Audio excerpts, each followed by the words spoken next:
Hey guys, good morning. Welcome back to my channel. ಇವತ್ತಿನ ಕ್ಲಾಸ್ನಲ್ಲಿ ನಾನು ನಿಮಗೆ ಸಂಧಿಗಳ ಬಗ್ಗೆ ನಿಮಗೆ ಮಾಹಿತಿಯನ್ನು ನೀಡ್ತಾ ಇದ್ದೀನಿ. ಇವಾಗ ಕನ್ನಡ ಕಾಂಪಿಟೇಟಿವ್ ಎಕ್ಸಾಮ್ನಲ್ಲಿ ಸಂಧಿಗಳು ಜಾಸ್ತಿ ತುಂಬ ಇಂಪಾರ್ಟೆಂಟ್ ಇರುತ್ತಲ್ಲ. ಸೊ ನಾನಿವತ್ತು ನಿಮಗೆ ಸಂಧಿಗಳ ಬಗ್ಗೆ ನಿಮಗೆ ಮಾಹಿತಿಯನ್ನು ನೀಡ್ತಾ ಇದ್ದೀನಿ. ಓಕೆನಾ? ನಿನ್ನೆ ಕ್ಲಾಸ್ನಲ್ಲಿ ನಾವು ಏನನ್ನು ನೋಡಿದ್ವಿ ಅಂದರೆ, ನಿನ್ನೆ ಕ್ಲಾಸ್ನಲ್ಲಿ ನಾವು ವಿಭಕ್ತಿ ಪ್ರತ್ಯಯಗಳು, ವಿಭಕ್ತಿ ಪ್ರತ್ಯಯಗಳ ಲಕ್ಷಣಗಳು ಯಾವುವು, ಅವು ಹೇಗೆ ಬರುತ್ತವೆ, ಓಕೆನಾ. ಆಮೇಲೆ ಮತ್ತೆ ನೋಡಿದ್ವಿ ನಾವು ಹಳೆಗನ್ನಡದಲ್ಲಿ ಯಾವ ಪ್ರತ್ಯಯಗಳು ಬರುತ್ತವೆ, ಹೊಸಗನ್ನಡದಲ್ಲಿ ಯಾವ ಪ್ರತ್ಯಯಗಳು ಬರುತ್ತವೆ, ಆಮೇಲೆ ಮತ್ತೇನು ವಿಭಕ್ತಿ ಪ್ರತ್ಯಯ ಎಂದರೇನು, ಆಮೇಲೆ ಅರ್ಥಗಳು, ಕಾರಕಾರ್ಥಗಳು, ಉದಾಹರಣೆಗಳು, ಇದನ್ನೆಲ್ಲ ನಾವು ನಿನ್ನೆ ಕ್ಲಾಸ್ನಲ್ಲಿ ನಾವು ಸ್ಟಡಿಯನ್ನು ಮಾಡಿದ್ವಿ. ಓಕೆನಾ? ಹಾಗಾದರೆ ಇವತ್ತಿನ ಕ್ಲಾಸ್ನಲ್ಲಿ ನಾನು ನಿಮಗೆ ಸಂಧಿಗಳ ಬಗ್ಗೆ ಏನು ಮಾಡ್ತಾ ಇದ್ದೀನಿ ಅಂದರೆ ಮಾಹಿತಿಯನ್ನು ನೀಡ್ತಾ ಇದ್ದೀನಿ. ಓಕೆನಾ? ಸಂಧಿಗಳು. ಓಕೆ, ಸಂಧಿಗಳು ನೋಡಿ, ಸಂಧಿಗಳು ಎಂದರೇನು, ಅದರ ಅರ್ಥವೇನು, ಇದನ್ನೆಲ್ಲ ಇವತ್ತು ನಾವು ಸ್ಟಡಿಯನ್ನು ಮಾಡೋಣ. ಓಕೆನಾ? ಸಂಧಿಗಳಲ್ಲಿ ಎಷ್ಟು ವಿಧಗಳು ಬರುತ್ತವೆ ಅಂದರೆ, ಸಂಧಿಗಳಲ್ಲಿ 3 ವಿಧಗಳು ಬರುತ್ತವೆ. ಒಂದು ಕನ್ನಡ ಸಂಧಿ, ನೆಕ್ಸ್ಟು ಸಂಸ್ಕೃತ ಸಂಧಿ, ನೆಕ್ಸ್ಟು ಪ್ರಕೃತಿ ಭಾವ ಅಂತ 3 ಸಂಧಿಗಳು ಕನ್ನಡದಲ್ಲಿ ಬರುತ್ತವೆ. ಆಮೇಲೆ ಕನ್ನಡ ಸಂಧಿ, ಮೊದಲನೇದು ಕನ್ನಡ ಸಂಧಿ. ಕನ್ನಡ ಸಂಧಿಯಲ್ಲಿ ಎಷ್ಟು ವಿಧಗಳಿವೆ ಅಂದರೆ 2 ಸಂಧಿಗಳು, 2 ವಿಧಗಳು. ಒಂದು ಸ್ವರ ಸಂಧಿ, ನೆಕ್ಸ್ಟು ಇನ್ನೊಂದು ವ್ಯಂಜನ ಸಂಧಿ. ಆಮೇಲೆ ಸ್ವರ ಸಂಧಿಯಲ್ಲಿ ನೋಡಿ, ಮೊದಲನೇದು ಸ್ವರ ಸಂಧಿಯಲ್ಲಿ 2 ಸಂಧಿಗಳು ಅಂದರೆ 2 ವಿಧಗಳು. ಒಂದು ಲೋಪ ಸಂಧಿ, ಇನ್ನೊಂದು ಆಗಮ ಸಂಧಿ. ಎರಡನೇದು ವ್ಯಂಜನ ಸಂಧಿ. ವ್ಯಂಜನ ಸಂಧಿಯಲ್ಲಿ ಅದು ಯಾವುದೆಂದರೆ ಆದೇಶ ಸಂಧಿ. ಓಕೆನಾ? ನೋಡಿ, ಸಂಧಿಗಳಲ್ಲಿ 3 ವಿಧಗಳು. ಒಂದು ಕನ್ನಡ ಸಂಧಿ, ಸಂಸ್ಕೃತ ಸಂಧಿ ಮತ್ತು ಪ್ರಕೃತಿ ಭಾವ ಅಂತ 3 ಸಂಧಿಗಳು ಬರುತ್ತವೆ. ಅದರಲ್ಲಿ ಮೊದಲನೆಯದು ಕನ್ನಡ ಸಂಧಿ. ಕನ್ನಡ ಸಂಧಿಯಲ್ಲಿ 2 ವಿಧಗಳು. ಒಂದು ಸ್ವರ ಸಂಧಿ ಮತ್ತು ವ್ಯಂಜನ ಸಂಧಿ. ಸ್ವರ ಸಂಧಿಯಲ್ಲಿ 2 ವಿಧಗಳು. ಒಂದು ಲೋಪ ಸಂಧಿ, ಇನ್ನೊಂದು ಆಗಮ ಸಂಧಿ. ನೆಕ್ಸ್ಟು ವ್ಯಂಜನ ಸಂಧಿಯಲ್ಲಿ ಅದು ಏನಂದರೆ ಆದೇಶ ಸಂಧಿ. ಓಕೆನಾ? ನೆಕ್ಸ್ಟು ಸಂಧಿ ಎಂದರೇನು ಅಂತ ಕ್ವಶನ್ ಬರುತ್ತೆ. ಸಂಧಿ ಎಂದರೇನು? ನಾವು ಸಂಧಿಗಳ ಬಗ್ಗೆ ಇವಾಗ ಸ್ಟಡಿಯನ್ನು ಮಾಡ್ತಾ ಇದ್ದೀವಿ. ಹಾಗಾದರೆ ಸಂಧಿ ಎಂದರೇನು ಮೊದಲು ನಮಗೆ ಗೊತ್ತಿರಬೇಕು. ನೋಡಿ, ಸಂಧಿ ಎಂದರೆ 2 ಅಕ್ಷರಗಳ ನಡುವೆ ಕಾಲ ವಿಳಂಬವಿಲ್ಲದೆ ಹಾಗೂ ಅರ್ಥಕ್ಕೆ ವ್ಯತ್ಯಯ ಬಾರದಂತೆ ಸೇರಿಸಿ ಉಚ್ಚರಿಸುವುದಕ್ಕೆ ಸಂಧಿ ಎನ್ನುತ್ತಾರೆ. ಸಂಧಿ ಎಂದರೆ 2 ಅಕ್ಷರಗಳ ನಡುವೆ ಇದು ಏನಾಗುತ್ತೆ ಅಂದರೆ ಅರ್ಥ ಇರುತ್ತೆ. ಅದಕ್ಕೆ ಆ ಅರ್ಥಕ್ಕೆ ಏನಂದರೆ ಆ ಅರ್ಥ ಕೆಡುವುದಿಲ್ಲ, ಅರ್ಥಕ್ಕೆ ಮೀನಿಂಗ್ಫುಲ್ ಆಗಿರುತ್ತೆ. ನೋಡಿ, ಅರ್ಥಕ್ಕೆ ವ್ಯತ್ಯಯ ಬಾರದಂತೆ ಸೇರಿಸಿ ಉಚ್ಚರಿಸುವುದಕ್ಕೆ ಸಂಧಿ ಎಂದು ಹೇಳ್ತೇವೆ. 2 ಅಕ್ಷರಗಳ ನಡುವೆ ಕಾಲ ವಿಳಂಬವಿಲ್ಲದೆ ಹಾಗೂ ಅರ್ಥಕ್ಕೆ ವ್ಯತ್ಯಯ ಬಾರದಂತೆ ಸೇರಿಸಿ ಉಚ್ಚರಿಸುವುದಕ್ಕೆ ನಾವು ಏನಂತ ಹೇಳ್ತೀವಿ ಅಂದರೆ ಸಂಧಿ ಅಂತ ಹೇಳ್ತೀವಿ. ಓಕೆನಾ? ಮೊದಲನೇದು ಲೋಪಸಂಧಿ. ಓಕೆ, ಸ್ವರಗಳಲ್ಲಿ ಮೊದಲನೇದು ಲೋಪಸಂಧಿ. ಹಾಗಾದರೆ ಲೋಪಸಂಧಿ ಎಂದರೇನು ಅಂತ ಇವತ್ತು ತಿಳಿದುಕೊಳ್ಳೋಣ. ಪೂರ್ವ ಪದದ ಅಂತ್ಯಸ್ವರ ಸಂಧಿ ಪದದಲ್ಲಿ ಲೋಪವಾಗುವುದಕ್ಕೆ ನಾವು ಏನಂತ ಹೇಳ್ತೀವಿ ಅಂದರೆ ಲೋಪಸಂಧಿ ಅಂತ ಹೇಳ್ತೀವಿ. ಏನಂದರೆ ಲೋಪಸಂಧಿ ಅಂದರೆ ಎಂದರೇನು ಅಂತ ಬರುತ್ತೆ. ಓಕೆನಾ? ಲೋಪಸಂಧಿ ಎಂದರೇನು, ಅಥವಾ ಲೋಪಸಂಧಿಗೆ ಉದಾಹರಣೆ ಕೊಡಿ, ಇದರಲ್ಲಿ ಲೋಪಸಂಧಿ ಯಾವುದು ಅಂತ ಕೇಳ್ತಾರೆ. ಓಕೆನಾ? ಇಲ್ಲಿ ನೋಡಿ, ಲೋಪಸಂಧಿ ಅಂದರೆ ಪೂರ್ವ ಪದದ ಅಂತ್ಯಸ್ವರ ಸಂಧಿ ಪದದಲ್ಲಿ ಲೋಪವಾಗುವುದಕ್ಕೆ ಲೋಪಸಂಧಿ ಎನ್ನುತ್ತಾರೆ. ಉದಾಹರಣೆ ನೋಡಿ, ಅವನೂರು ಅಂತ ಇದೆ. ಅವನೂರು ಅಂತ ಇದೆ ನೋಡಿ. ಅವನ ಪ್ಲಸ್ ಊರು, ಅವನೂರು. ಇಲ್ಲಿ ಯಾವ ಸ್ವರ ಲೋಪವಾಗಿದೆ ಅಂದರೆ ನೋಡಿ, ಇಲ್ಲಿ ಅವನ ಪ್ಲಸ್ ಇಲ್ಲಿ ಊರು ಇಲ್ಲಿ ಏನಾಗಿದೆ ಅಂದರೆ ಲೋಪವಾಗಿ ಡೈರೆಕ್ಟ್ಲಿ ಅವನೂರು ಅಂತ ಬಂದಿದೆ. ನೋಡಿ, ಇಲ್ಲಿ ಅವನ ಪ್ಲಸ್ ಊರು ಇಲ್ಲಿ ಅವನೂರು ಅಂತ ಬಂದಿದೆ. ಇಲ್ಲಿ ಯಾವ ಸ್ವರ ಲೋಪವಾಗಿದೆ ಅಂದರೆ ಸ್ವರ ಲೋಪವಾಗಿದೆ, ಅಂದರೆ ಅದು ಹೋಗಿಬಿಟ್ಟಿದೆ. ಅದಕ್ಕೆ ನಾವು ಏನಂತ ಹೇಳ್ತೀವಿ ಅಂದರೆ ಲೋಪಸಂಧಿ ಅಂತ ಹೇಳ್ತೀವಿ. ನೆಕ್ಸ್ಟು ಕಾಲು ಪ್ಲಸ್ ಉರಿ. ಏನಾಗುತ್ತೆ ಅಂದರೆ ಕಾಲೂರಿ ಅಂತ ಹೇಳ್ತದೆ. ಕಾಲು ಹೂ ಆಯಿತು, ಪ್ಲಸ್ ಇದೇನಾಗ್ತದೆ ದೊಡ್ಡ ಹೂ ಅಂತ ಆಯಿತು. ಇಲ್ಲಿ ಏನಾಗುತ್ತೆ ಅಂದರೆ ಕಾಲೂರಿ ಅಂತ ಬರುತ್ತೆ. ಇಲ್ಲಿ ಈಕ್ವಲ್ ಟು ಏನಾಗುತ್ತೆ ಅಂದರೆ ದೊಡ್ಡ ಹೂ ಬರುತ್ತೆ. ಇಲ್ಲಿ ಏನಾಗಿದೆ ಅಂದರೆ ಸಣ್ಣ ಹೂ ಲೋಪ ಆಗಿದೆ. ಓಕೆ, ಅದು ಹೋಗಿಬಿಟ್ಟಿದೆ.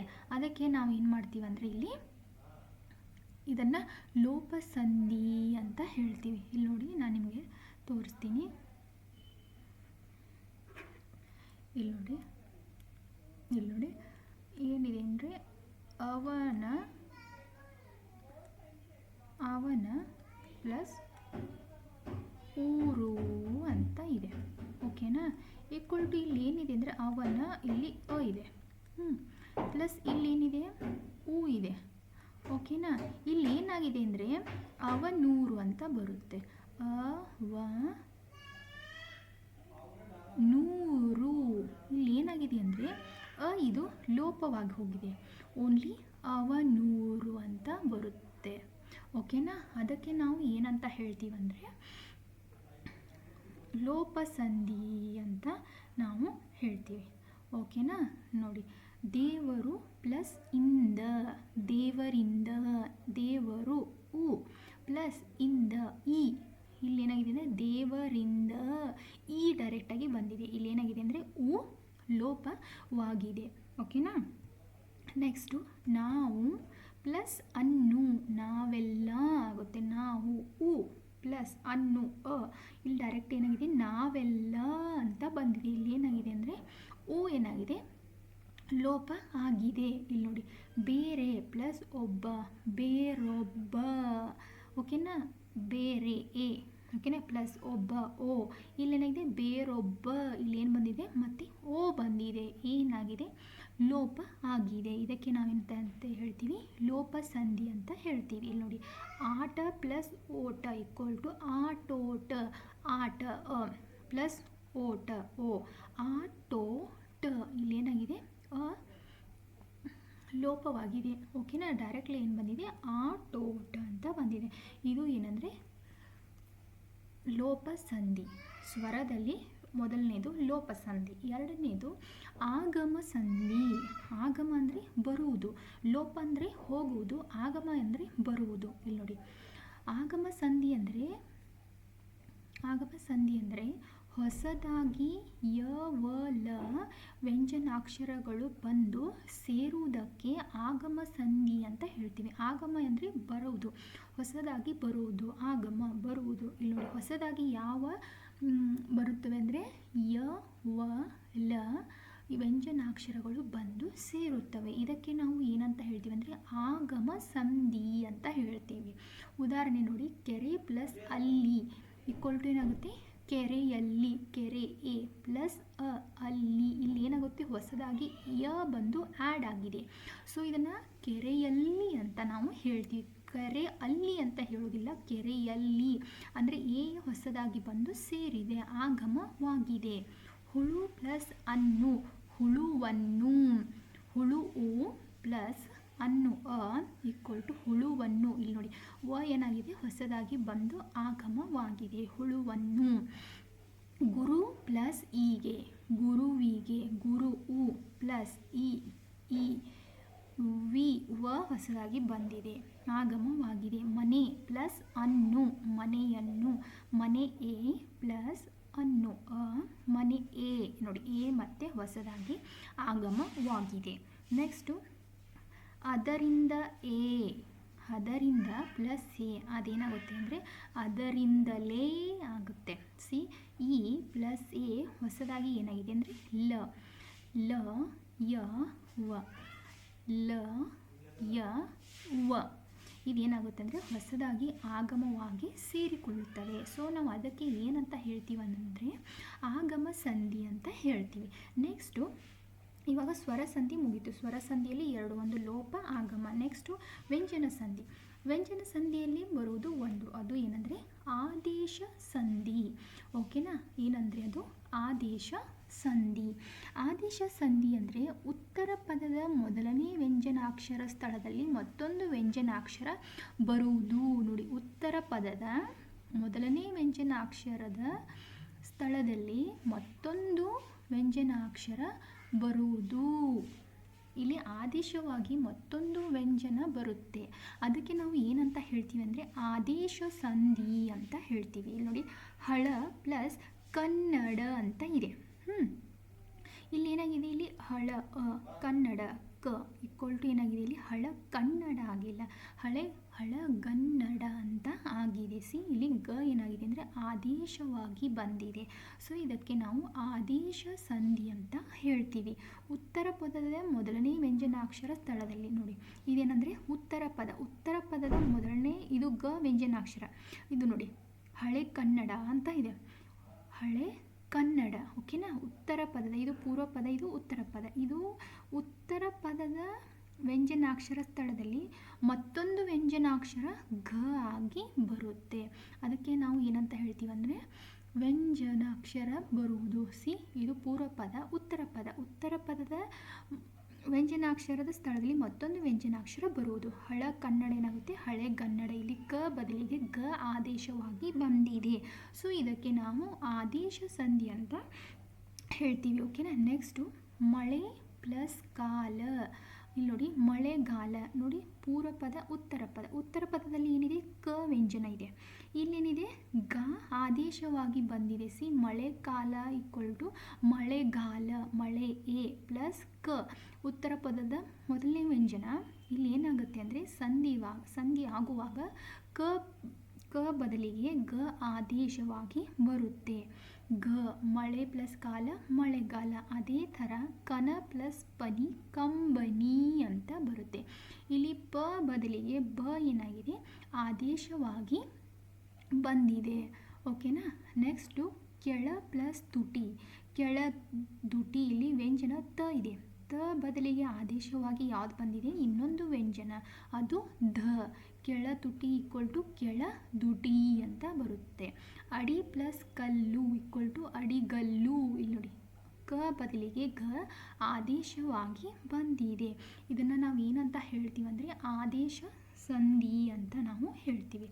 ಓಕೆನಾ.